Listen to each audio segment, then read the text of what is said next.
From BQE Restaurant and Lounge in the heart of Atlanta's historic Martin Luther King District, it's Newsmakers Live, bringing you the issues, politics, and perspective of the Atlanta community. Now in its 10th season, here is tonight's moderator and your host, 8-time Emmy Award-winning broadcast journalist, Mr. Maynard Eaton. We have probably the most revered community activists and powerful state senators in the state. People have known Vincent Fort for his forthright and commanding presence with regard to community issues, wrongs taken against blacks, and also his fierce fighting in the state Senate. But now he's taking on a new role. Now he's running for mayor. And I guess the first question is why? Why you want to move across the street? Yes. People may not understand or know that all my politics came out of City Hall until I ran for the state Senate. I was president of the Citywide Neighborhood Association for 2 years. Began working as a neighborhood activist. So going back to City Hall is not new. I'm someone who's interested in the city. I love this city. It has done so much for me. It has given so much to me, Maynard. I want to give back, and so I'm.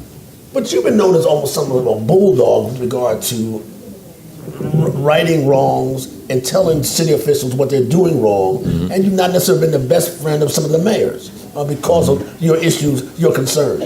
Do you think you need to do a better job for those people you represent as mayor? Do I think I need to do? You think you can do a better job? Oh, absolutely. The fact of the matter is City Hall has lost its way. City Hall has forgotten about the people who make this city great. What makes this city great is its neighborhoods and its people, not billionaires and millionaires and mega projects. City Hall has lost its way for that reason. And the only reason I'm running is because City Hall needs to be brought back on the right track. We need to understand that city's neighborhoods are what make the city great. Fact of the matter is, a child born this afternoon in Grady Hospital, a block away from here, a child born at Grady Hospital this afternoon has less chance than any place else in America to become a member of the middle class. That is something that I cannot abide by, and I don't think any Atlantan wants that for their city.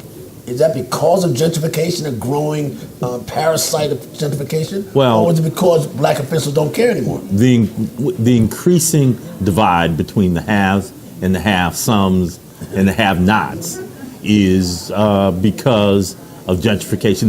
The increasing, it's always been there.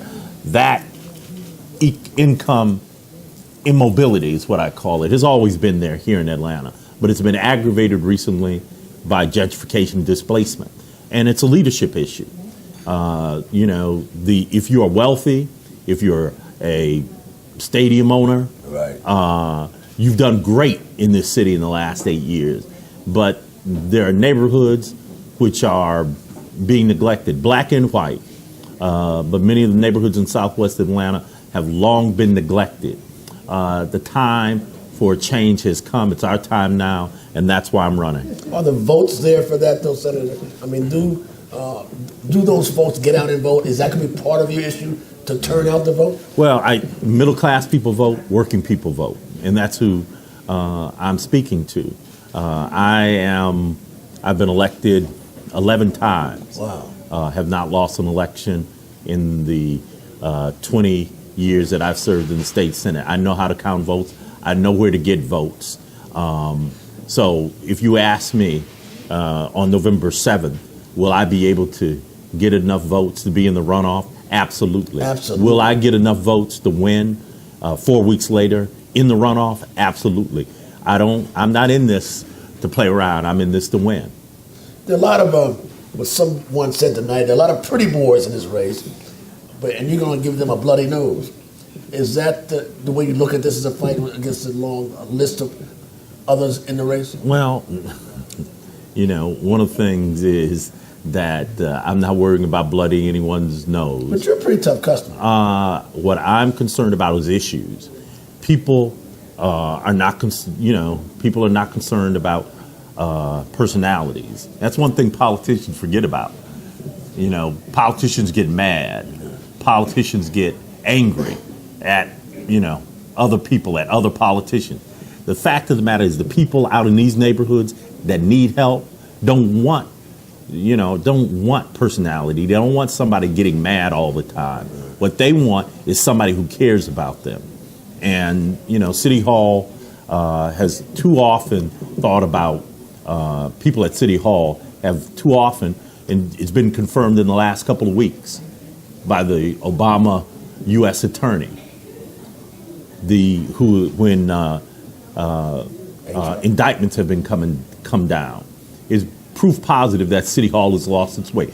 Too many people at City Hall are concerned about enriching themselves and not serving the people that they... You smell corruption there. Oh, no, I don't smell it. Ray Charles could see it. And the fact of the matter is that, there are people who have constructed a scheme to enrich themselves.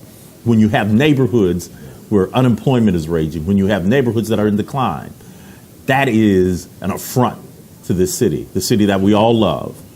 When you have people more concerned about getting $1 million in bribes as opposed to helping children in neighborhoods with after-school programs and that kind of thing, it's worrisome at best. And I'm going to speak out on it. The things that the U.S. attorneys talk about are alleged, and everyone is innocent until proven guilty. But at the same time, I think it's proof positive that City Hall is in a situation where they're not doing the people's business; they're doing their own business. That's an issue you're going to run with. That's an issue you're going to hammer. Well, it is part of a whole.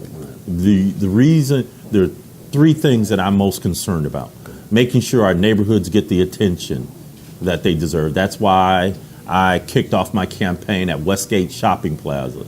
Westgate Shopping Plaza. Right. Its history. What it once was. What it once was. I know you never went to Mr. V's. You never went to an establishment like Mr. V's. No. But it used to be. Journalists don't do that. No. It used to be an exciting place to live. Right. And now Westgate Plaza looks like a ghost town. Right.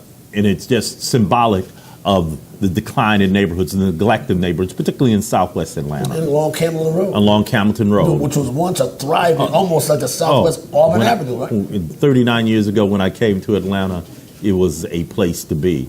So neighborhood revitalization and stabilization, public safety, making sure that we are dealing with real issues as opposed to spending millions and millions of dollars putting young people in jail for marijuana busts.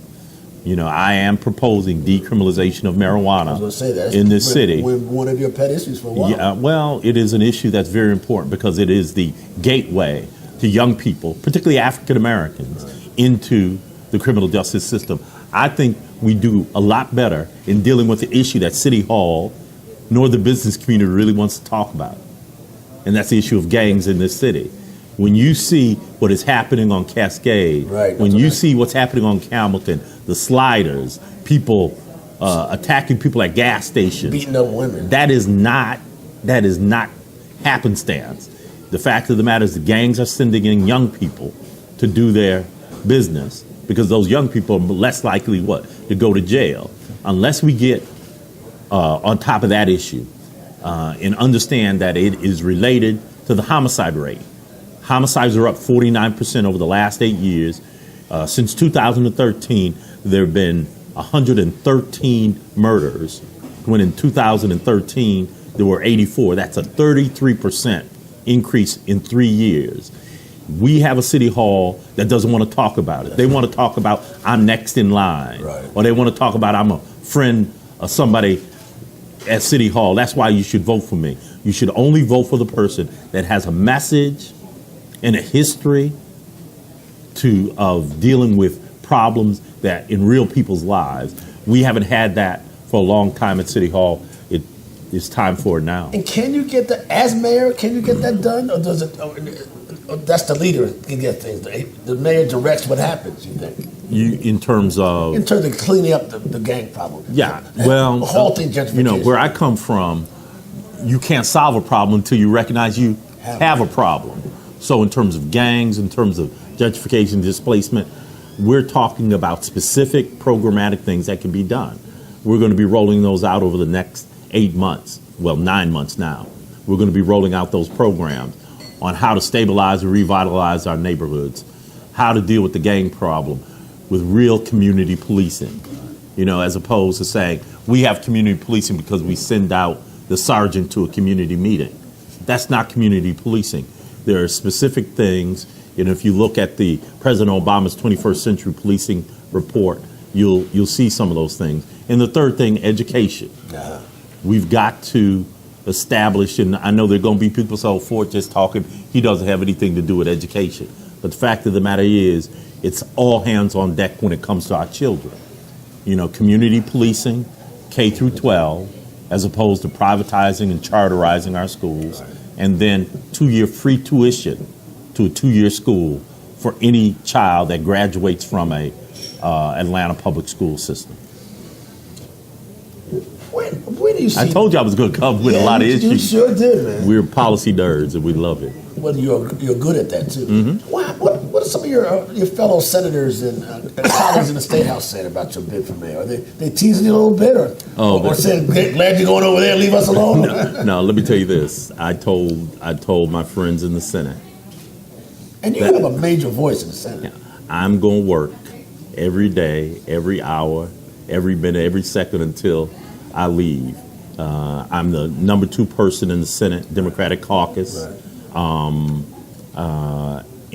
I'm the whip, Democratic whip in the state Senate, and I'm still as busy and as active as I ever was, and I will be until I leave when I qualify in August. Well, is that the stepping stone to the mayor's office? Because our previous mayor was in the state Senate also. I don't know. Maybe it is. I haven't thought about it. You know, I'm taking a different approach, but it's just very gratifying. I'm having fun in the state legislature, but. And that approach is one going to be, again, you have a critical voice with regard to neighborhood issues and poor folks and middle folks. Is that not a bark, but is that bite going to be, you think, will be the remedy, the necessary ingredient for running this race? Yeah, yes, but you have to understand, and I don't talk about it as much, but I've done a lot of things in the state Senate a lot of people don't know about. $45 million for 2-year schools in this city, Atlanta Technical College, Atlanta Metropolitan College, $45 to $50 million for buildings over there. I don't often talk about it, but in a Republican-dominated state's legislature, I've gotten $45 to $50 million in the budget, more than any other Atlanta legislator. Passed the strongest anti-predatory lending law in the country, the state's first hate crimes law. I'm proud of those accomplishments. But the point I'm trying to make is that they're practical, hands-on accomplishments. You know, we're not just bomb throwers. We're builders. And I'm just proud of the fact that we've accomplished those things. You get along well with the Republican colleagues there, too. I get along better than some people might expect. Yes, I do. I mean, you don't get that much, excuse me, you don't get that much money in the state budget without being able to work with on the other side of the aisle, because all of that money, almost all that money I've gotten, you know, during Republican regimes. Are you going to toot that horn? You don't hear that often, what you just said. You don't say that much about yourself or others. Well, what we're going to do is fully educate the public about what we've done, but more importantly, all elections are about the future. At the end of the day, people want to know what your vision for the future is for the city that you want to lead. And I'm going to educate people, sure enough, on what I've done, but I'm going to talk about the future.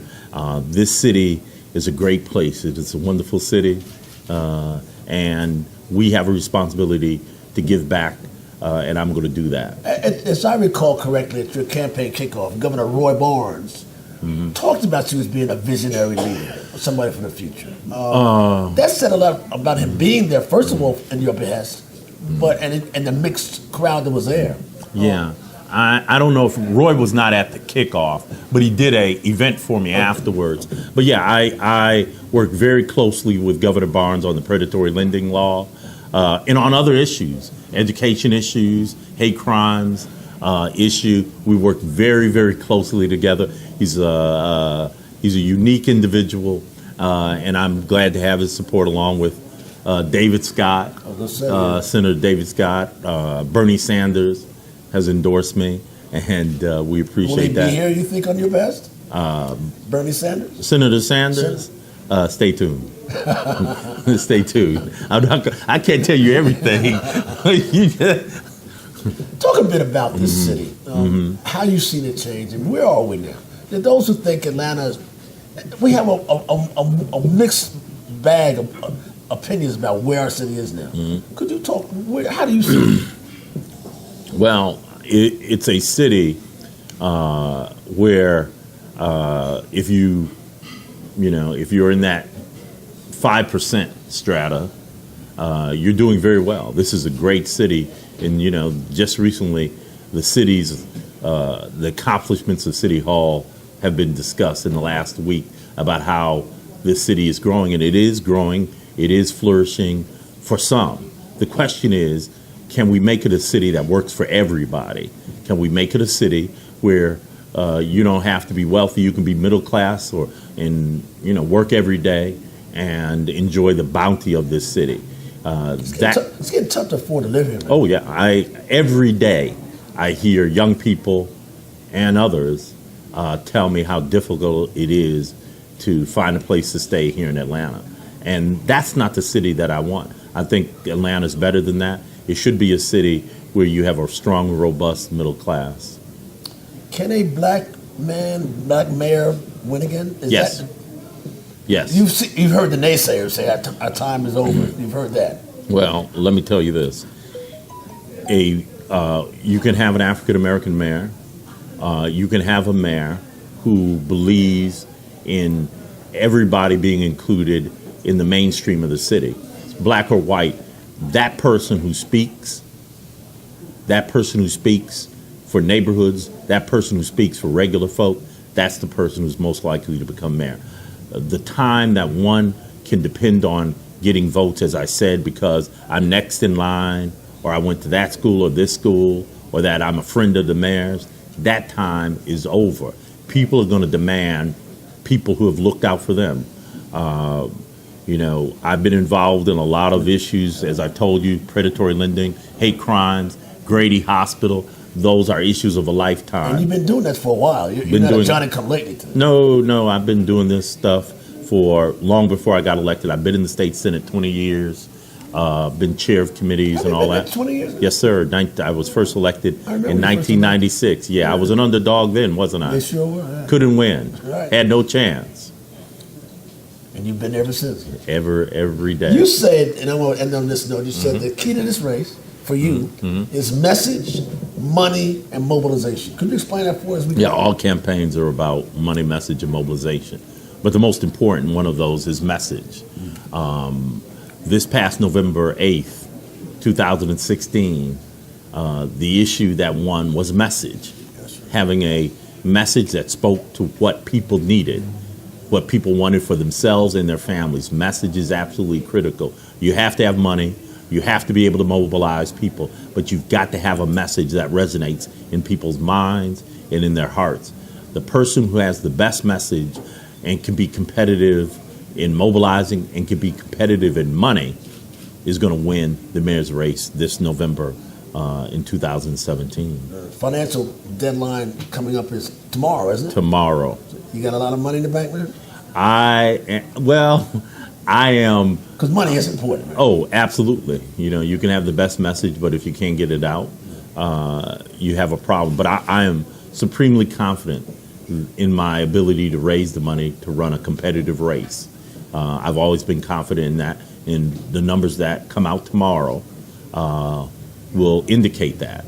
The great thing is that I've not been just boosted by billionaires and millionaires, people who want contracts at City Hall. I've had several thousand contributors small dollar contributors who are interested in what's best for the city. I'm not beholden to You're not the going to be bought by establishment. big business. Huh? Absolutely not. That's never been your way. No. If they think they can buy me, they need to go somewhere else.